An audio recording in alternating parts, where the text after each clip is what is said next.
right, guys, welcome to today's DIY. So what we're going to be doing is, we got a lot of stuff on the table here. We are going to be doing a liquid laundry detergent. So this is a laundry detergent that is super simple, super easy to make, and most of the ingredients you may already have at home on hand. So what we're going to be doing is, we have some really hot water. I like to just boil it in here, and then I'm going to actually transfer it to a 4-liter Pyrex pouring cup container, and that's how we're going to be mixing some of it, because as much as I would like to hope that this is able to withstand the heat, I don't want to break it, just to be on the safe side. So what I'm going to do is, when you are getting any of these jugs, these are really nice like huge, like little mason jar jugs that have like little spouts on them. This is perfect where it comes as like a duo. So I have one that has like my liquid hand soap.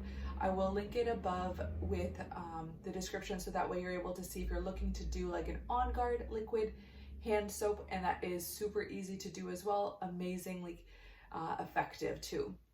So for the second one, I like to do a refill for my liquid laundry detergent. I also like to do powder. So comment in the description below if you are a powder laundry detergent person or if you're a liquid person. So I'd love to hear which one you are and maybe why. So for me, I have kind of always been a liquid person, maybe more so because of the high efficiency machines that have come out. But again, this is a super amazing batch, and it's not huge. You can always half the batch if you want to maybe try it out to see how effective it is before you actually make a larger batch, so that way you're not just stuck with it. But either way, you will kind of have to have the ingredients on hand. So all these ingredients I use for other DIYs, so it's perfect that way. So again, when you are getting these with the spouts, I will link in the description below some of the ones that I've gotten from Amazon, because I have had to return a few because they do leak at the spouts. So maybe fill it up with water, check that it doesn't leak, and make sure you have it on the off position when you are going to be filling and pouring it in. So I'm just going to set this aside for right now. And what we're going to do is, we're actually going to get started with this. So those come with a little lid. So in here, I have my 4-liter container, or sorry, 4-cup container. So I am going to start with salt. So we're going to do 2/3 cup of salt. Any salt will do. One that I keep on hand is like this mineral salt. So I am going to just use what I have on hand, and then we're going to be adding in 2/3 cup of the salt, then 4 cups of hot water, because you want to make sure that the salt is dissolved. Then we're also going to be adding in some baking soda and castille soap, and an essential oil of your choice if you want to. Otherwise, you can leave it unscented. All right, so we're going to go ahead and open this up. So we want 2/3 cup of the salt.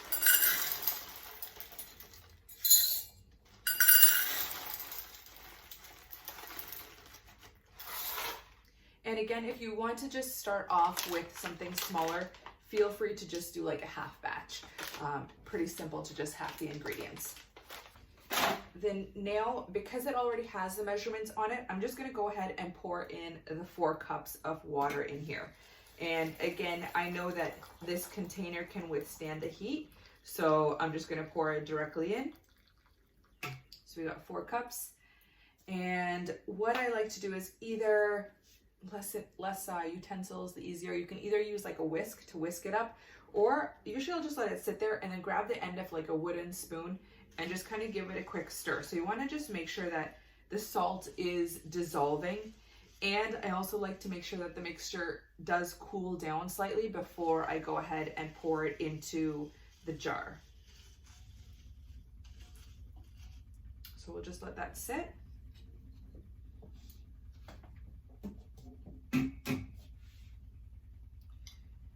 All right, so now on to the second portion of it. So now what we're going to be doing is, since my container is only 4 cups, I'm going to add in the rest of the ingredients in here and then combine them afterwards. So what I like to do is, we added in our 2/3 cup of salt, we added in our 4 cups of water.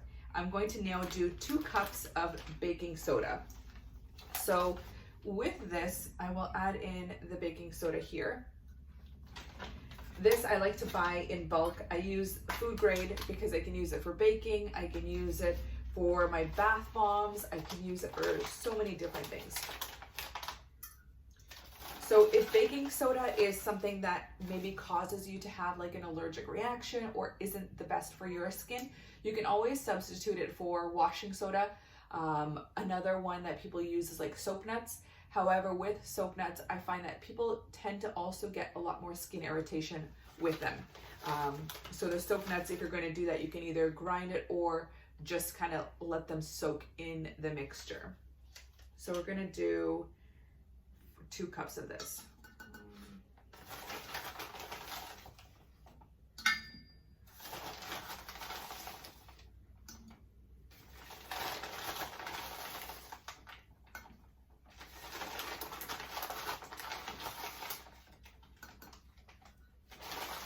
So we're almost out of it. I'm gonna just dump in the rest in here. Pretty much 2 cups. So your measurements don't have to be perfect, as you can clearly see. And again, I will also link down below the brand of the baking soda that I am using. And then again, with this baking soda, water, when you mix it, it's going to be bubbly. So just be cautious when you are going to be adding it into the mixture. So then we're going to be adding in 2 cups of castille soap. So Dr. Bronner's is one of the best ones. What I found for India that is at a very reasonable price is Dr. Rao's, and they usually come with like 10% off coupons. With this one, I always do unscented. I always love unscented castille soap. That way I am in control of what aromas and scents I like to add into it. So this one is an 18-in-1 hemp unscented pure castille soap with organic oils. Other ones you guys have seen in some of my other videos, the other castille soap that I like, which is from, I think, Rice Brand. That one is also great. This is one that I have on hand, and this is one that I usually buy in bulk because it does come as like the larger size. So again, I'll link that in the description below. And then I will also give you guys, if you guys want to buy directly from the manufacturer, I'll also give you guys a discount code for the 10% off.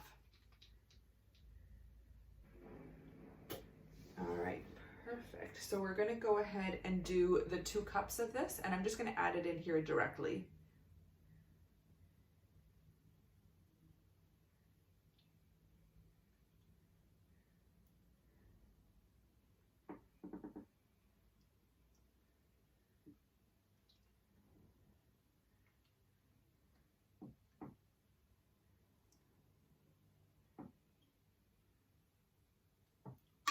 All right, and I'm just gonna kind of mix this in the warm water here.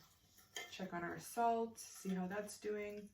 It's melting away nicely.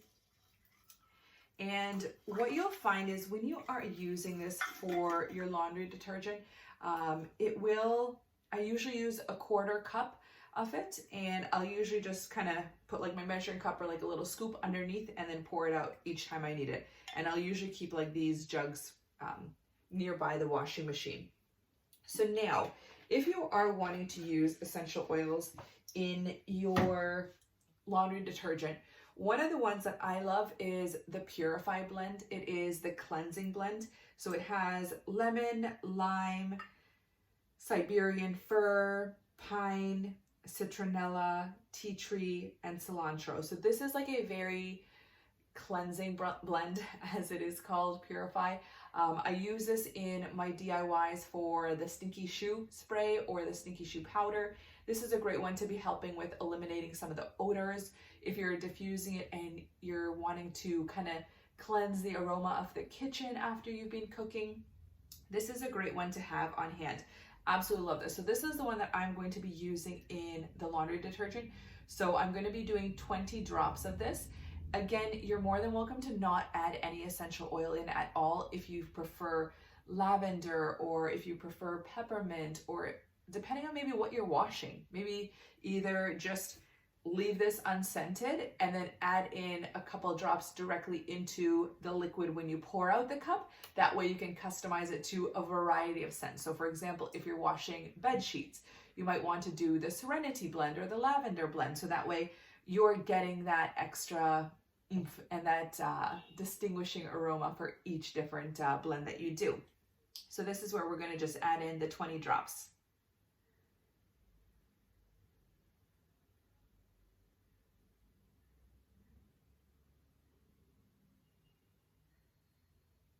All right, so we're good here.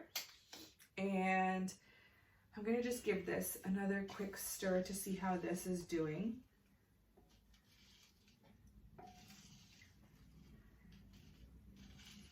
And what you'll find is because there isn't really any binding agent in this soap, you might find that it might separate a little bit in between uses. So if you do, just go ahead, grab like a large wooden handle and just give it a quick stir before you pour out your laundry detergent that you're going to be using. And this usually lasts me, I would say, like a month to 2 months, depending on how many laundry batches we do. And we have like my direct family is like 5, then we have my in-laws and then my brother-in-law, so it's probably 8 people that we're doing laundry for, so it lasts a nice while. So again, when you're using it, you would do about 1/4 cup for like a large load, and it isn't a soap that is going to sud a lot, so like you won't see like a lot of those suds and those bubbles and stuff. So this is nice where it is really good for any of those high efficiency machines as well too.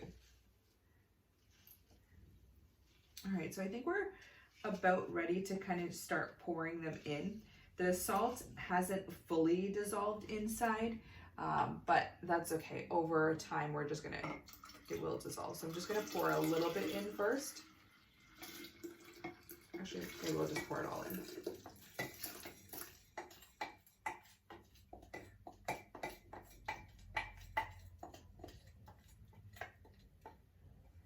So this is where, again, even with this recipe, you can like double this batch depending on what size jug you are using. I think this is a 2-liter jug, so I would typically double this recipe.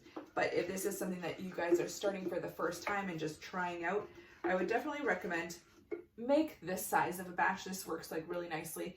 And then if you find that it is really effective and it is amazing and it's also cost effective, then comment in the description below. I'd love to hear your feedback on it.